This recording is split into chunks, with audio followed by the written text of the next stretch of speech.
I've been talking about this game since before the season started. I was going to go up to Northwestern and Gilbert and see Emily Arel and Maddie Topa. Friday night in Winstead exceeded my expectations, and I can honestly say it's one of my favorite games I ever covered in the regular season. Wow.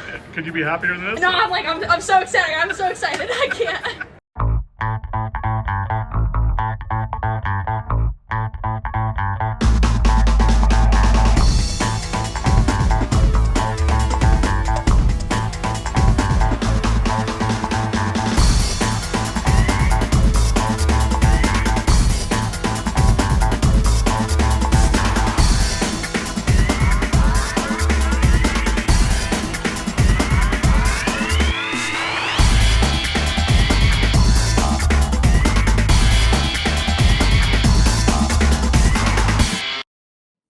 Hello, and welcome back to Courtside with GametimeCT, your place for high school boys and girls basketball from across Connecticut. Join us this week as we discuss hoops, break down the polls, shout out the kids that had great games, and shine a light on high school hoops across the state. As always, please like and subscribe on the GametimeCT YouTube channel and see the polls, read the stories, and everything else we have on GametimeCT.com. And you also have to check out our Instagram page, which has so many good new reels every day, stories every day. Check out our Instagram page. I am the girls basketball beat writer, Scott Ericson, and with me, as always, is the boys basketball beat writer, Joe Morelli. Joe, how are you? We still have snow on the ground, Scott. You know what that means? Maybe more on the way. We must be in the midst of basketball season, and it's going to be the league tournaments before you know it. It comes that quickly. So fast, Joe. I mean, in 2 weeks, we'll be in full conference tournament mode, and before we know it, we'll be in states, and away we go. It's been another fun week. It seems like, I always think, what are we going to talk about next week? And then it all just sort of takes care of itself for us, Yes, it does. There's always you had a big one, huh? You had a wild game. I've been talking about this game since before the season started. I was going to go up to Northwestern and Gilbert and see Emily Arel and Maddie Topa. And as the season went on, it just got better and better. They both joined Maddie joined the 2,000 point club, but they both became the top two scorers in Berkshire League history before the game. They're both winning. So it was a big game in that regard. Sometimes, Joe, in this job, we walk into special nights, special events, and you hope that they live up to the hype. And it's mixed results, right? Like sometimes it works out, sometimes it doesn't. We've all been to things that definitely didn't work out. But Friday night in Winstead exceeded my expectations. And I can honestly say it's one of my favorite games I ever covered in the regular season. Wow. And I've been doing this a long time, Joe. We've both been doing this a long time. Yeah. But it was just one of those legendary nights of girls basketball. Absolutely packed gym because it was a rivalry game and they were going to play the boys and the girls game back to back. So the place was packed. Like I said, I had planned all season to go up and see Northwestern and Gilbert because it was the last regular season game between these two. Why was this Berkshire League game so exciting for me? Like I said, top two scorers in Berkshire League history. Arel is the Berkshire League's all-time leading scorer.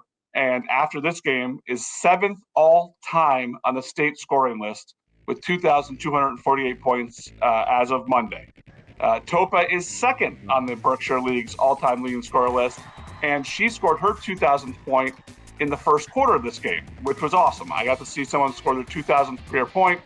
There's only been 23 of them in all the hundreds of thousands of girls who have played CIAC girls basketball. 23, and 2 of them were on the court for this game. And did it disappoint, Joe? Joe, it did not disappoint. Topa goes out and puts up 48 points.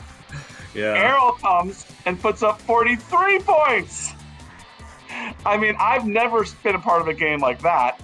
And so we went and we asked people that know this stuff and have been around the game a long time. The first person I contacted was you. I said, Joe, have you ever seen anything like this? You said, you know what? I haven't. There's been some boys' games that have been great, but on the girls' side, I don't remember it. So we reached out to Joe Tchaikovsky, who's been around the game forever. And he said, all I can say is you can probably count on one hand, if that, a girls' high school game where 2 players scored 40-plus points in a game. So then I reached out to Dave Denko, the Ward coach, who's been there 25 years, whatever he's been. And he said, I remember Rita Williams of McMahon and Nadine DeMond of Bridgeport Central each dropping 40 on each other in the early 90s. Those are legendary names, Joe. Rita Nadine played went to in Iowa, and as you said, Rita Yeah. Williams. Yeah, that's the FCIAC at its best back in the day. That is FCIAC and state basketball at its best, you know? Like, the 2 best players in the league put on a show. They combined for 91 points. And look, Gilbert was down 9 in the fourth quarter. So you want to add to that, right? They're both going at each other. They both score 40-plus points. Packed gym.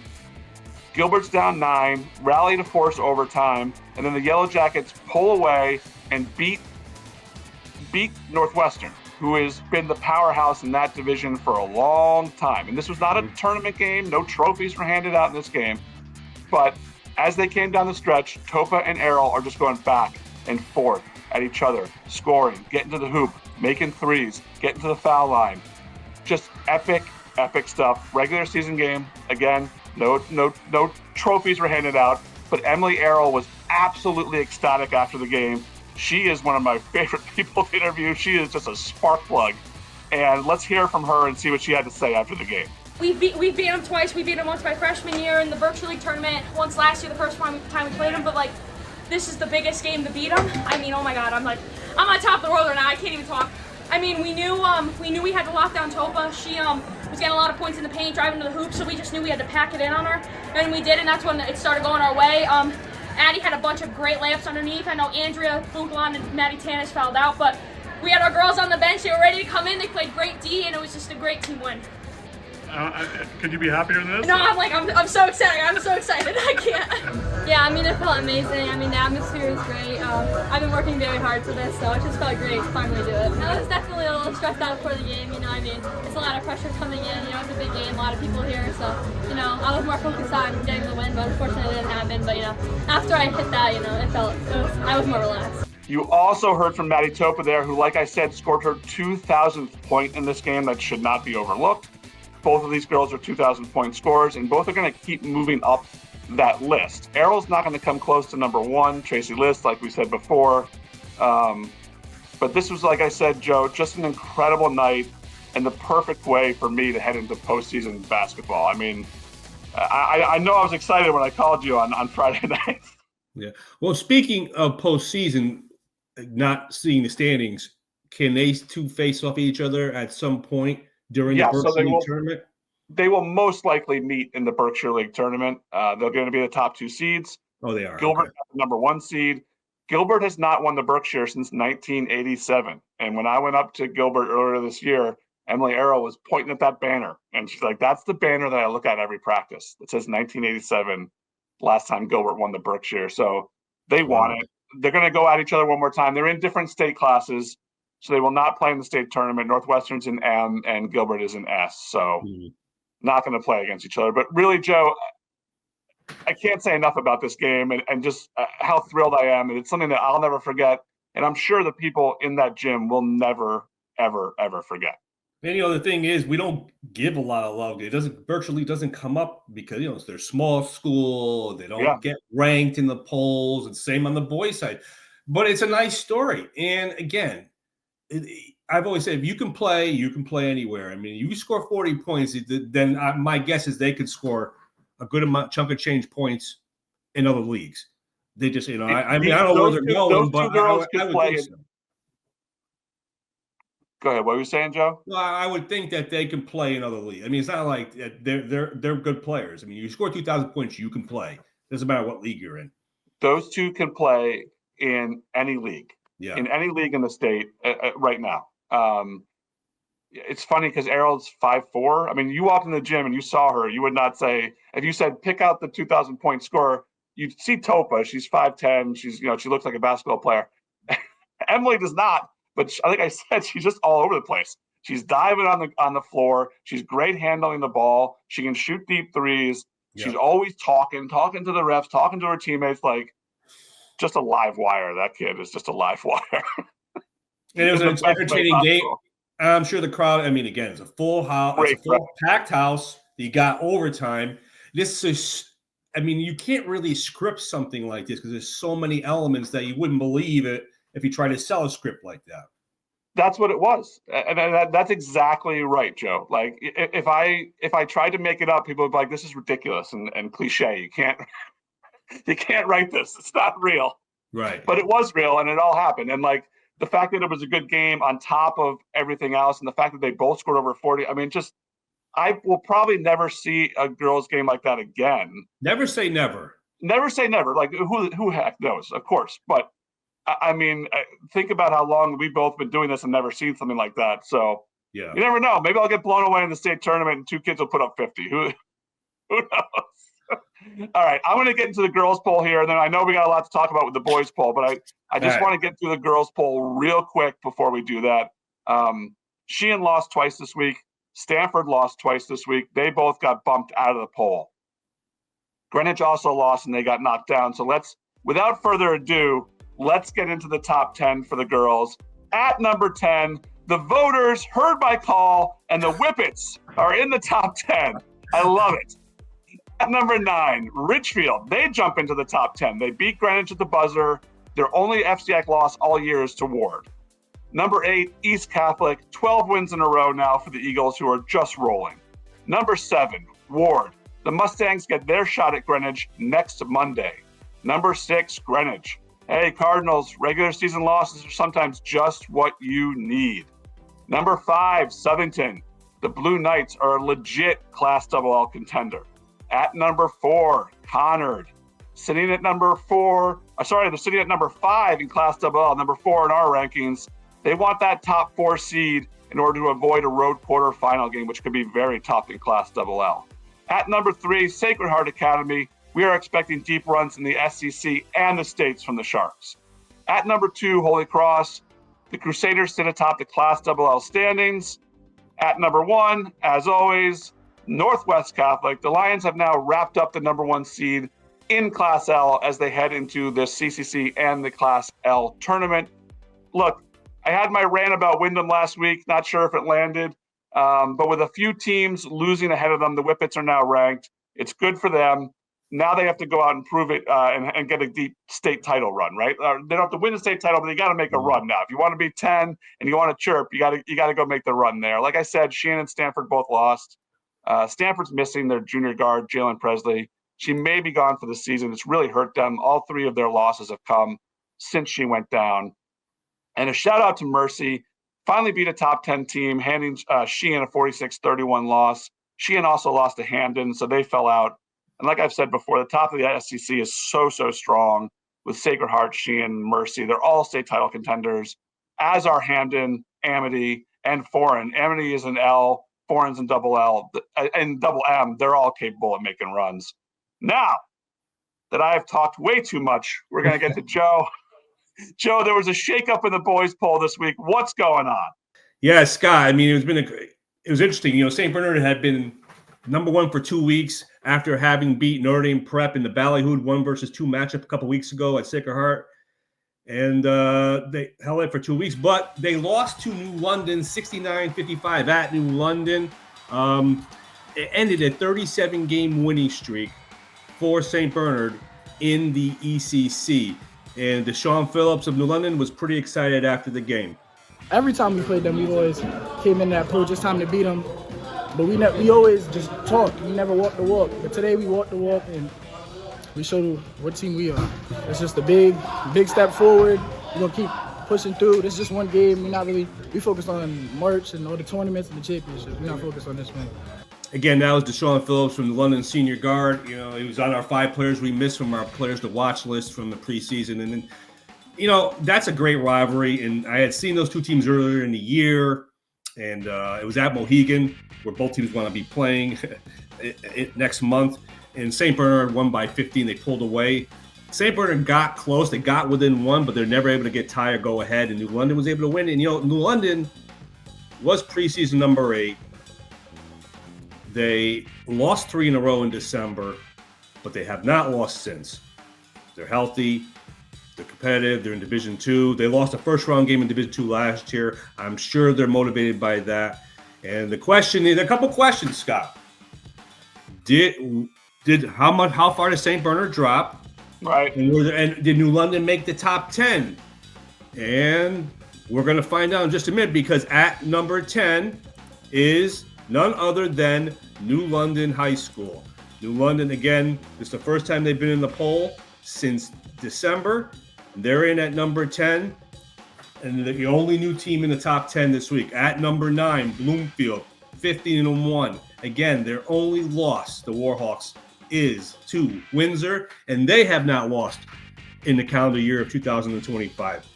At number 8, the aforementioned Windsor, 12-4. Only losses twice to East Catholic, twice to Manchester. Where are they ranked? Well, at number 7, East Catholic, 13-5. It may not be a vintage year, but they're still one of the teams to beat in the CCC. At number 6, again, Hill House at 14-3. Did not play last week. Took a nice little breather. They got 3 games left in their regular season. They've beaten 4 teams ranked in the top 10 at some point this season. At number 5, Northwest Catholic in the same spot as last week, 16-2. One of their losses was to, both of the losses to teams ranked, Windsor and Manchester. At number 4, St. Bernard dropped 3 spots this week. They're 13-3. They're going to be a tough out again in the ECC Division I tournament. I'd be very surprised if it wasn't New London and St. Bernard for round 3 up at the Mohegan right before the state tournament. At number 3, Manchester with a first place vote. Manchester's very good. They have a very good chance to win the CCC. At number 2, Notre Dame Prep, 15-3. They basically have 2 more points than Manchester in the voting totals this week. And at number 1 with 16 first place votes, Notre Dame West Haven. They were the preseason number 1. They ended number 1 last year, having gone 28-0, winning Division I state championship. When they lost to Hill House about a month ago, they dropped out to number 3, and now they're back at number 1. The interesting thing, Scott, and you talked about Wyndham and so on and so forth, and you always have debates on who's number 1 and that kind of thing. Fans we're wondering, what about Manchester? What about Manchester? They're really good. And the interesting thing is they're very good. I do like how they play. 17-1, right? And they beat 17-1. Beat them. What's that?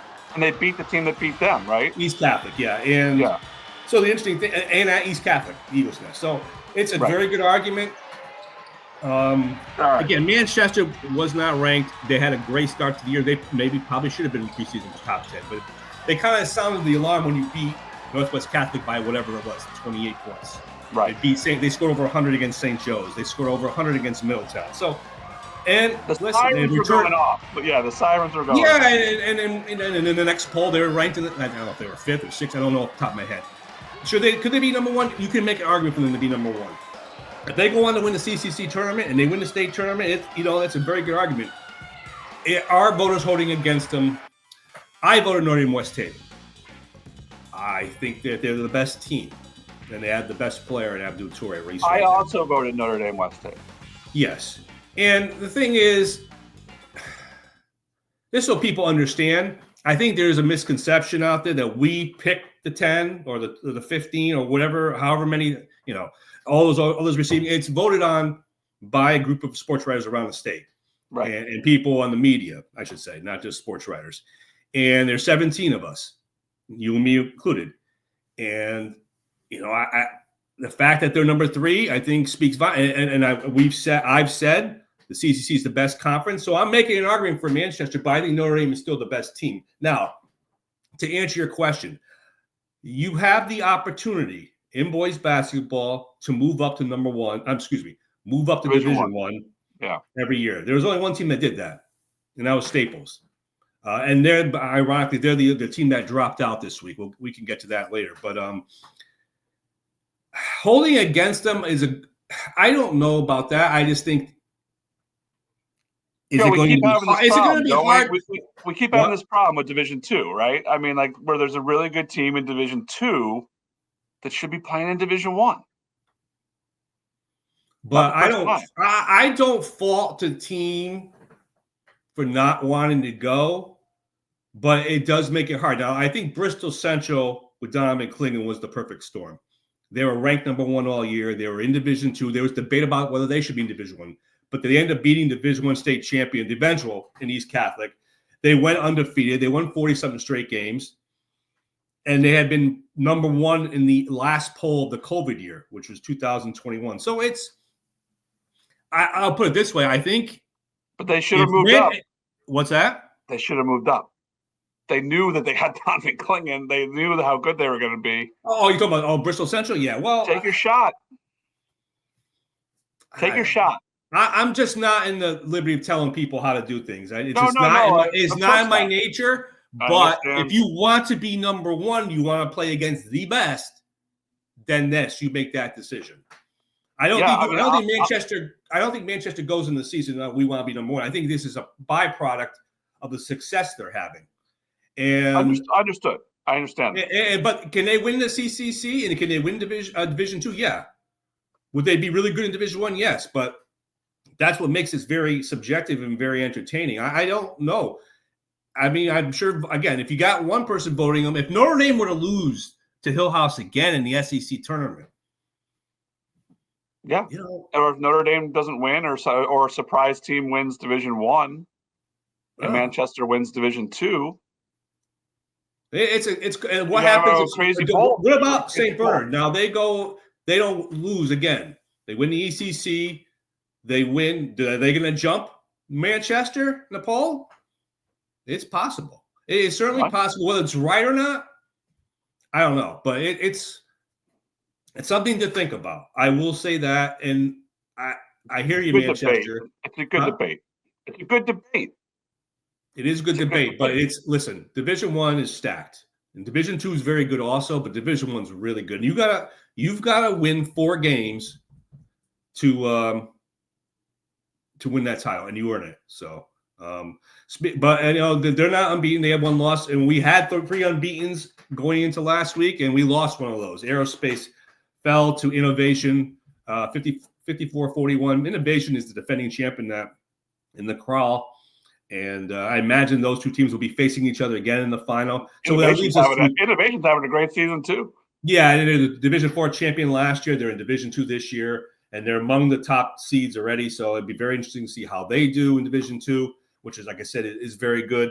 That leaves 2 undefeated teams in boys basketball: Ellington out of the NCCC, and you have Chappaqua Valley out of the Berkshire, and both play Tuesday night. So it'd be Ellington, those are 2 small schools that can contend for league and state championships. And I imagine there might be a little bit of pressure trying to run the table, but, they're that good, and, we'll see. Speaking of undefeated teams, I was in Stanford last week, and Greenwich came in and handled Stanford girls 46-22. They stayed undefeated. I talked to the coach, talked to the players about being undefeated. And what happened? They went out and lost to Ridgefield on Friday. Yep. So there are no more undefeated teams. But like I said, I was at the Stanford game. They took apart Stanford. Maddie Utzinger had 18 points. Freshman Zuri Faison had 15. Those 2 are really, really tough together.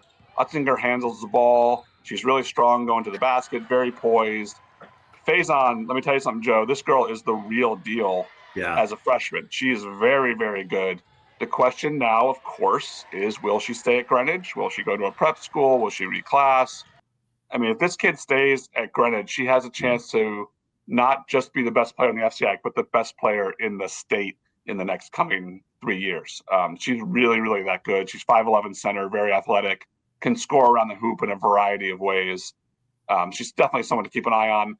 I'm not sure if she's the best player in the FCIAC this year because there's Kate Simador at Ludlow and Ryan Goldman at Ward and G. Gracia at St. Joe's, who are all really good. But this girl is legit. So Greenwich beat Stanford. Stanford then has lost 3 games, like I said, after Jalen Presley was in there. Ridgefield comes back and wins a buzzer beater against Greenwich. And that got Ridgefield into the top 10, which is also fun. The FCIAC tournament's going to be pretty fun this year with all those teams in there. So what's kind of crazy about the FCIAC tournament is if you look at the standings right now, Ludlow's out, which I would be shocked. I would be shocked if they don't make the FCIAC tournament, but it's that kind of league right now where these teams are just knocking each other off. So Greenwich, Ward, and Ridgefield all just have 1 loss in the league, all vying for that top spot. So it should be a fun it should be a fun tournament when we get there in 2 weeks. But before we get there, Joe, we got some other games we want to go watch this week. Joe, what games are we looking at for the boys as we head down the stretch here? Well, we've mentioned them a couple times, but there's only 2 coaches that have won 700 games, and Ken Smith from Windsor's trying to become the 3rd. They've had a couple of postponed games moving. They have got 4 games this week. The 3rd game of the week is at Glastonbury on Wednesday at 6 o'clock, and weather permitting, because it's got a lot of snow and ice in the forecast a lot of times this week, Scott. Right. That would be an opportunity for them to win, for Ken Smith to win number 700. So that's, and plus Glastonbury is pretty good. They've got some, a couple of losses against some really good teams that are ranked. We mentioned Ellington. They're playing at SMSA on Friday at 6:45. To me, it's one of the last hurdles for Ellington to complete an undefeated regular season. SMSA has won the last 4 NCCC tournament titles. And in 2 of those finals, they beat Ellington. Again, different year, different teams. Ellington's the favorite, but again, you're going to SMSA. Look what happened to Aerospace last week playing Innovation. You just never know. And then Wilbercross and Hillhouse play for the 2nd time. They conclude the regular season against each other as it should be. This is why you just never know about sports, Scott. So Notre Dame West Haven beats Wilbercross 103-57 last week. All right. They beat Hillhouse by 27 at the Mohegan back on December 23rd. As we know, Notre Dame's only in-state loss was to Hillhouse 54-53 a month later.